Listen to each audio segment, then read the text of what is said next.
What's going on, guys? Welcome back to the Edison Club podcast.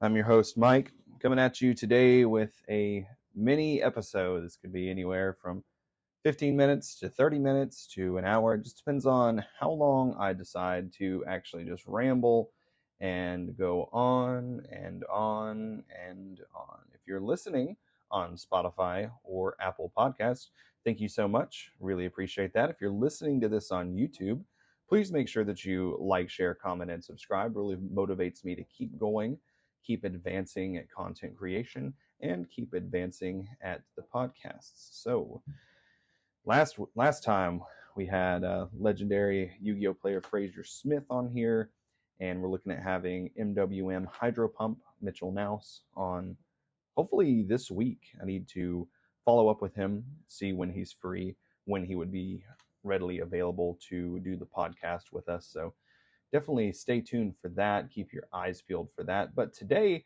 is a topic covering something that I've wanted to cover for a little while. People have been asking me. I often get comments on videos or PMs or messages on Twitter asking me, hey, Mike, are you ever going to start playing Dark Magician again? Or are you ever going to start playing Modern Yu-Gi-Oh again? And I really went back and forth on this a lot, and there's not really a simple answer. There are things that I do like about the modern game. A few things, not many. I do like how wide the card pool is. I do enjoy traveling to big events, whether it be regionals or YCSs or things like that. But the actual gameplay of Yu-Gi-Oh has been ruined for me for quite some time. I made a community post on the YouTube channel earlier today. Basically, I shared my first place Lightsworn list from this past weekend at the Switch event in North Carolina, and kind of went over a few things about the modern game. I'm actually going to pull that up right now for reference on this community post here. And basically, to make a long answer short, I will never return to advanced format Yu-Gi-Oh, at least in the context of competitive play. A couple weeks ago, I really wanted to invest in Frog Monarch for Edison format, and I actually offloaded all of my modern format staples and cards. I had actually bought things like Diviner of the Herald, Pre-Preparation of Rites, Ash Blossom and Joyous Spring, all this stuff in preparation to play the Norvitz deck or the Hungry Burger deck, which is coming out of Wild Survivors at the end of the month. And I actually traded all of that stuff away towards Frog Monarch, just because every time I think about playing modern format, I think about how I never actually had any consistent results throughout my entire time playing the format. I started playing modern Yu-Gi-Oh, or whatever, advanced format Yu-Gi-Oh in 2005. That was when I was in the 5th grade, and this was pretty much playground Yu-Gi-Oh, unsleeved cards or magic size sleeves. You could go to Walmart, you could get the deck box with the magic sleeves in it for like $5 or $6. And you kind of just threw our cards around, took our cards to school. You weren't really supposed to bring your cards to school, so we kind of had to do a lot of things in secret. I actually remember trading with people in the bathroom at my school, trading for a Jinzo in the bathroom. So they were pretty strict on that kind of thing. But I played through a lot of different formats. I played through Goat format, played through Dark Armed, Perfect Circle, Edison, Tengu, Dragon Ruler, Hat, Cleafort, Shadal, Burning Abyss, Thunder, Orcus, Sky Striker, Salaman Great, everything up to Sword Soul, Branded Despia, everything in between. And I just never had any consistent results. The most notable accomplishment, with air quotations here, is a 3rd place finish at a regional in 2015 where I played Herald of Perfection. And if it counts, a top 8 at a 100+ player case event in Las Vegas last year when we traveled there. And it definitely wasn't for lack of motivation. I was always motivated by my small victories to keep going and keep learning and trying to get better at the game. And I would find myself coming home, listening to things like PAX GooCast, which if you haven't listened to that already, make sure you go check it out. It is a very good podcast. and listen to the best players talk, watch them play, watch their replays, watch my own replays. And I played with some of the best players around, and just nothing. I never felt like I was improving, never felt like a play testing session made me any better. I felt like I was just playing the cards as I drew them, and my opponent was also just playing the cards as I drew them. Like, if I picked up a Moye for turn, there was never a chance that it's like, okay, I'm not summoning Moye, I'm going to wait. Like, I kind of just felt like the cards really just played themselves, and really just whoever had the better hand of 5 to 6 cards usually ended up winning the game. There wasn't a lot of interaction. I felt like the game turn count went down very low. The 20-minute turns, you could sit there, watch your opponent combo for 10 minutes and combo for 10 minutes and draw up a turn, and you have nothing to break their board. You go first, and either you brick or you sit there and you combo, and all of a sudden you find yourself, the game's over. It's been 2 turns. You're 25 minutes in, and you've played 2 to 3 turns of Yu-Gi-Oh. And years ago, that could be whole games, whole matches, 20, 25 turns, or 20, 25 minutes. And eventually, I just realized that the game that I had come to know and love had just become too far gone with the power creep, how insanely high the power levels of the cards had just become. When I first read Evenly Matched for the first time, I wasn't actively playing Yu-Gi-Oh! And I was just like, what is this card? Is this fan-made? Like, I thought that card was actually fake. Same thing with Dragoon. When I saw Dragoon for the very first time, the effect just kept going and kept going and kept going and kept going. And I was like, this card does pretty much what every good Yu-Gi-Oh card ever printed does. And it's all combined into one card. So after lots and lots of thinking, I had to kind of sit down, reevaluate where I was at in the game. And I had no notable accomplishments. I've committed over 20 years of my life to playing the game. No YCS tops, no ARG tops, not even that many local tops / wins. And I listened to a podcast. I'm not going to say what podcast it was, and I'm not going to say who it was, because I don't want this to come across as insulting or throwing shade, because I'm not. And a very notably decorated, highly respected Yu-Gi-Oh player was on there, and stated that he had only played Yu-Gi-Oh for 5 years. And this gentleman was multiple time YCS champion, YCS topper. And when I heard that, I had a complete epiphany of, what am I doing? Why am I wasting so much time? With how much time and effort that I have put into this game, if it was going to happen to me, it would have already happened to me a long time ago. Especially when I'm at the point now where I feel like nothing I'm doing is making me better. I even started taking advice of, because I was always a rogue player, I always kind of played the best deck against the best deck. So something like Evil Swarm or Exorcister, something like that, so forth and so forth. And sometimes I had my favorite decks I like to play, which was Dark Magician, which if you're a long-time listener, you know the channel started out as a Dark Magician journey. But eventually I did start playing decks like Sword Soul and Branded Despia and stuff like that, and saw a few results, but it still wasn't lining up. It's still, the results of what I was getting versus the results of what I should have been getting were just dramatically far apart, north and south far apart. And I looked and I said, I have spent so much money and so much time trying to play this game to get better at it with no improvement. So at that point, I pretty much lost all motivation to play Yu-Gi-Oh!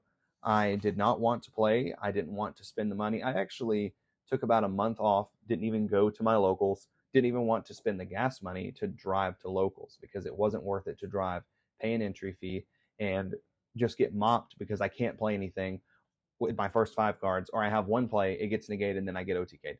So I took about a month off. During that month, I took a lot of time to kind of reflect and go over things. Do I really want to step out of the game that's connected me to so many people, pretty much given me every close friend that I have? They all came from Yu-Gi-Oh! All these people, if I was not playing Yu-Gi-Oh!, I don't know who my friends would be. Probably no one. I'd probably just sit at home with my cat, which is what I do most of the time anyway. But at any rate, I probably would have no friends. My lifetime friends, Austin, Cole, Michael Gammons, Ty, my cousin Evan, who's a friend by family, but same thing. We were connected because of Yu-Gi-Oh! The list just keeps going on and on and on and on and on, even to new friends that I've accumulated in the past few years, like Justin, Corey, Tanya, Tobias, Tristan, Tony Icon, Kazi, all these guys, okay, all these relationships. There's too many. This podcast would be 6 hours long if I went over everyone that I've accumulated. But pretty much, I would have no friends if it wasn't for Yu-Gi-Oh. So I thought to myself, do I really want to just, hang the gloves up and just be done? And I thought to myself, I really don't. I really don't want to step out of the community, which is immediately going to detach me from most of my friends, because the common interest that we share is the fact that we're all nerds, we're all grown men, we all play Yu-Gi-Oh together. So losing that common interest would probably be detrimental to the friendship. Probably wouldn't see these guys hardly ever at all. And when I did, it would probably be just very small talk, not much else we really have in common. So I decided I'm not hanging it up. And I started looking over, how can I play Yu-Gi-Oh and scratch the metaphorical Yu-Gi-Oh itch and stay into the game. This is around the time when Konami actually started supporting older formats, when they came out with Time Wizard format and everything like that. And I looked into Edison format, and I thought to myself, this looks actually pretty fun. It's very cheap. It is a closed format. I don't have to wait around for weeks on a ban list, because the company that I buy product from does not give me any kind of updates on when my deck's getting slaughtered. Nothing. Completely just detached from the entire Yu-Gi-Oh community. And they know it, because I'm recording this podcast on Monday, May 22nd. The past 2 weeks, they've posted something about an upcoming set at 12 o'clock EST, which is when the ban list comes out. So, people have notifications turned on for Konami. That like they're clicking that as soon as it goes up, and it's just like, it's basically you're getting trolled. So your company that you spend money with, thousands and thousands of dollars, buying cards, traveling to events, whatever, you're completely detached from them. You have no idea when it's coming, what's going to happen. They give you like a time frame, which is more of like, I think, just throwing the Yu-Gi-Oh players a bone. Like, oh, the next update will be no sooner than May 5th. But it could be on May 5th. It could be 6 months later. It could be a year later. You have no clue. It could come at any time, any day. And I don't like that. I have not liked that since they implemented that years ago. I don't like to feel like I'm disconnected from the company that I'm directly supporting, buying cards, attending their events, playing. And I don't think it's fair for the Yu-Gi-Oh community as a whole. But that was a little bit longer of a rant than I wanted to get into. But I thought to myself, this is closed. I don't have to care about Konami. I don't have to care about Konami's policies. I can play OCG cards if I want to. Obviously, this is not talking about playing inside events for Edison at YCSs and sanctioned events, but most Edison events are unsanctioned.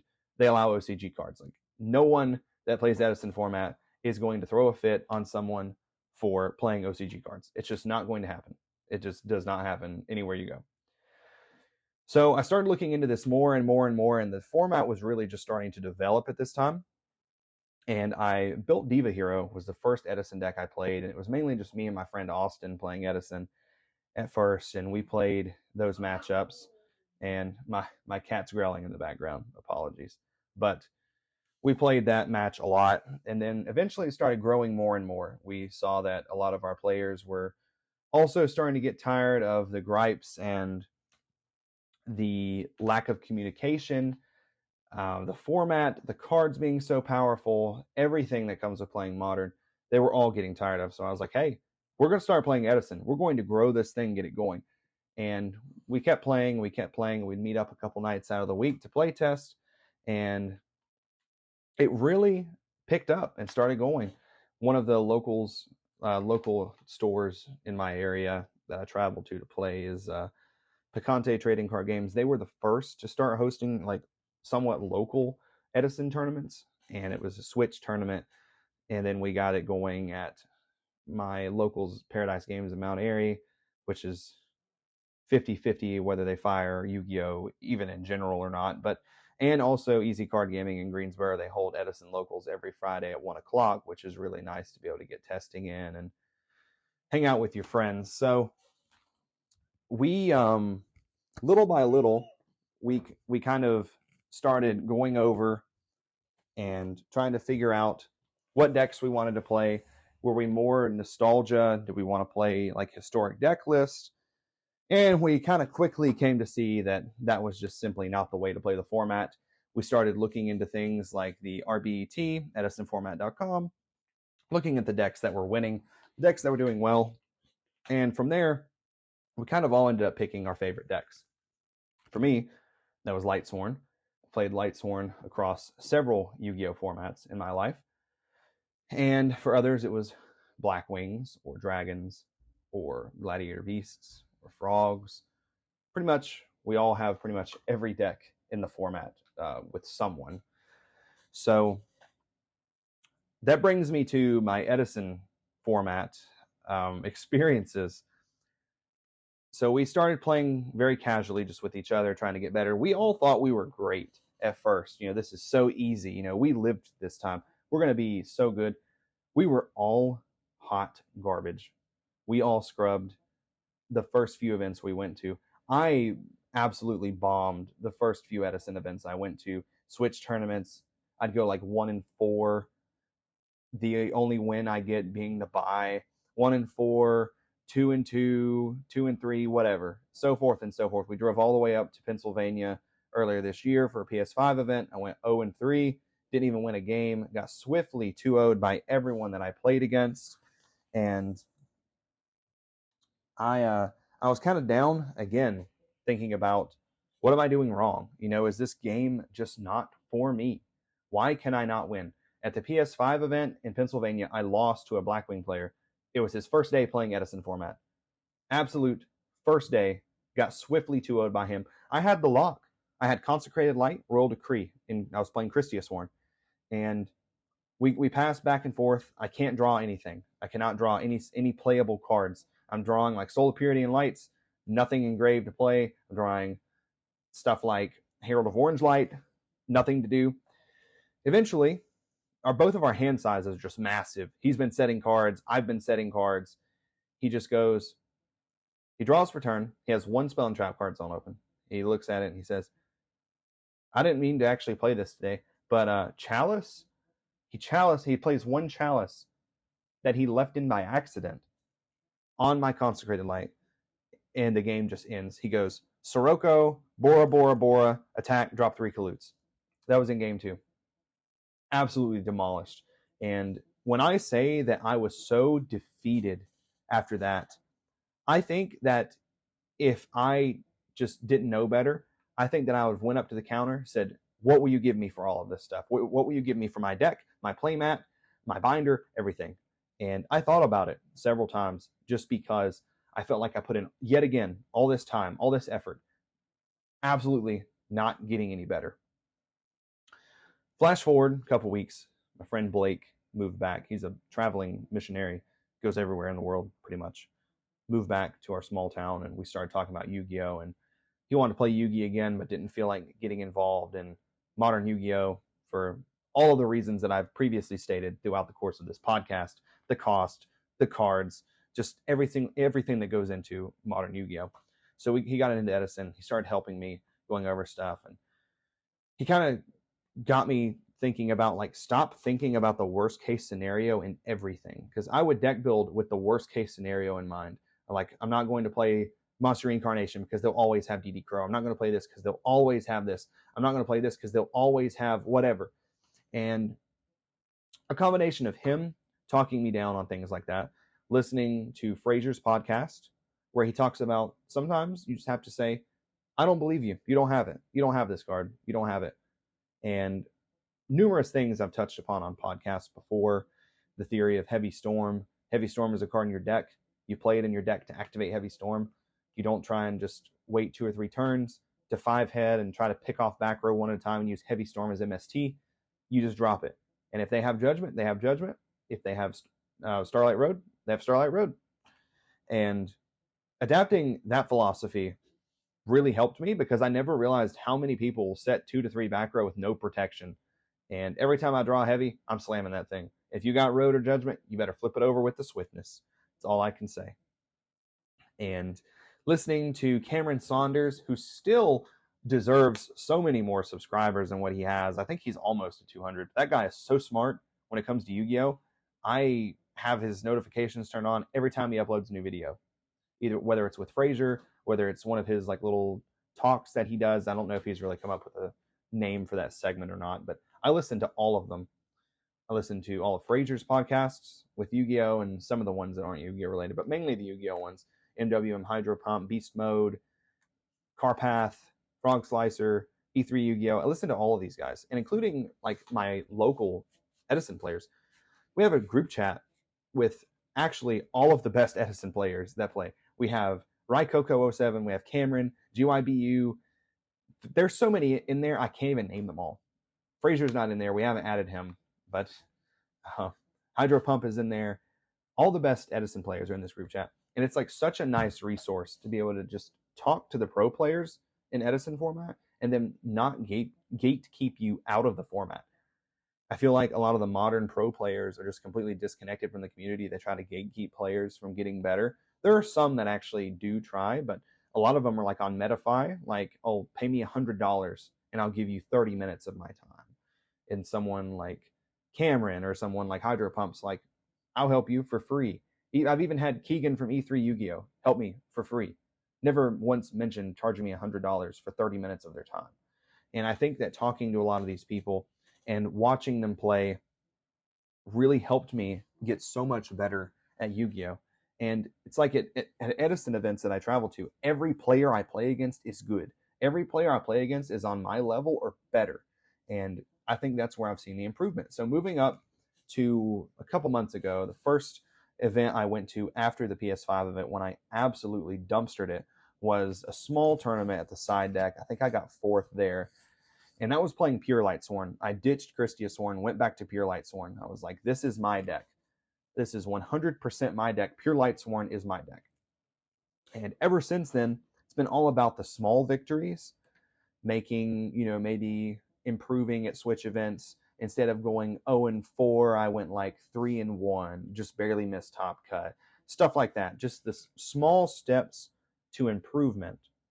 And it was really helping me. A few weeks ago, we went to the $2,000 tournament at Big Boy Gaming in Smithfield. I went in with no expectations. Obviously, I wanted to do well, as I always do, but I had to get there early, set up the stream, watch the stream all day, make sure no one high-stepped it out of there with my laptop. And it was just like something in me changed that day. It was like after like winning round 1 and 2, I thought to myself, I could actually win this. Why do I always doubt myself so much? Then came my loss to Ryan Rycoco in round 3. Got dwindled down a little bit, but I was like, I'm going to stay focused. I'm going to stay hydrated. I think I drank 11 bottles of water throughout the course of the 2K that day. And I am 100% going to top this event. I was motivated. I was not going to be happy with myself. And I left that day at 3rd place with a top 8 playmat and $150 in my pocket.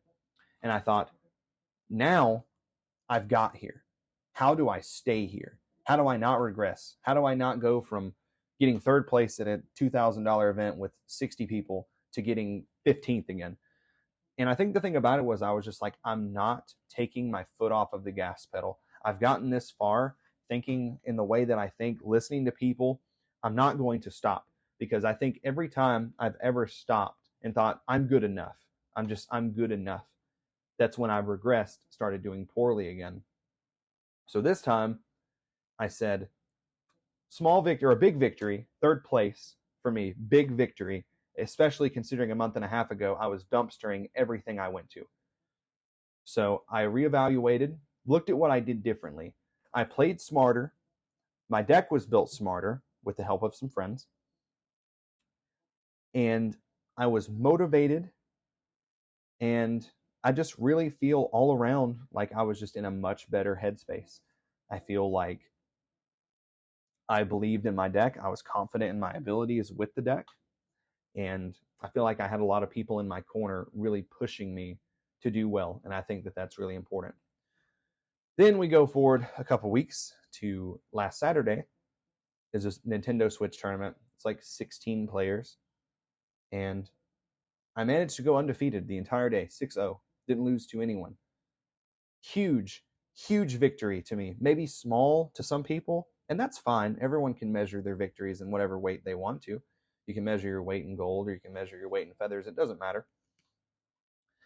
Huge victory to me, because now I thought the whole car ride home, what did I do different this time? What did I do different? And I think that it's just the improvement from being around so many good players. You start to adapt the way they think about the game. the way they think through things, watching them play. Why did he do this? That was weird. Oh, never mind, that makes sense. And watching my replays is so important. Even just going over and mentally analyzing your replays is so important. Played against my friend Cody Hug. I've had him on the podcast a few times, had him on the channel multiple times for deck profiles a couple weeks ago. We had a great game. I ended up losing. And I thought to myself, how did I lose this game? It actually almost felt unlosable in my situation that I was in. 2 days later, I was taking the garbage out, completely just mind cleared of Yu-Gi-Oh! Was not thinking about Yu-Gi-Oh! Whatsoever. And it hit me that if I had roted, I had a set rota. I'm not going to go over the whole thing because I'm going to try to wind this down here. If I had roted for Necrogardna, pitched it for Brio, instead of pitching a random card, I would have won the match. My misplays haunt me every single day. What I do wrong, where I did it wrong, why I did it wrong, why did I lose this match? Did I really get sacked? Was it really out of my control? Or was there something that I did wrong?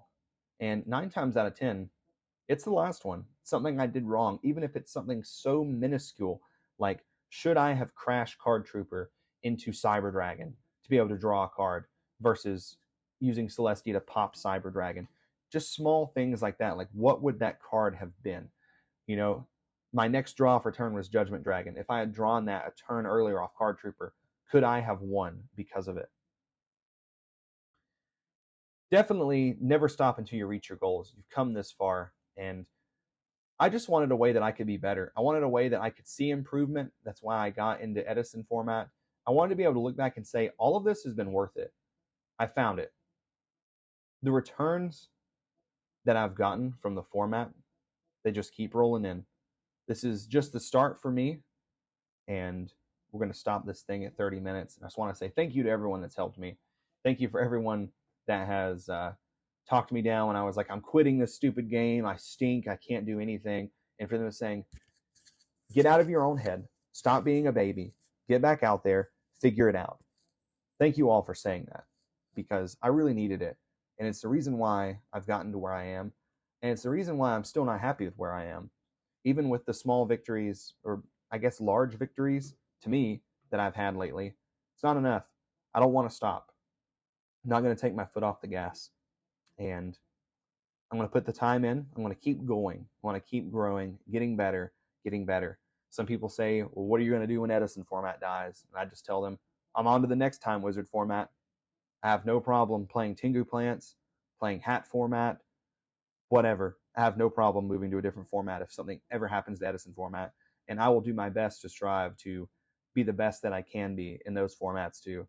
But I can proudly say that I will never return to advanced format Yu-Gi-Oh!, at least on a competitive level. I have Crystal Beast.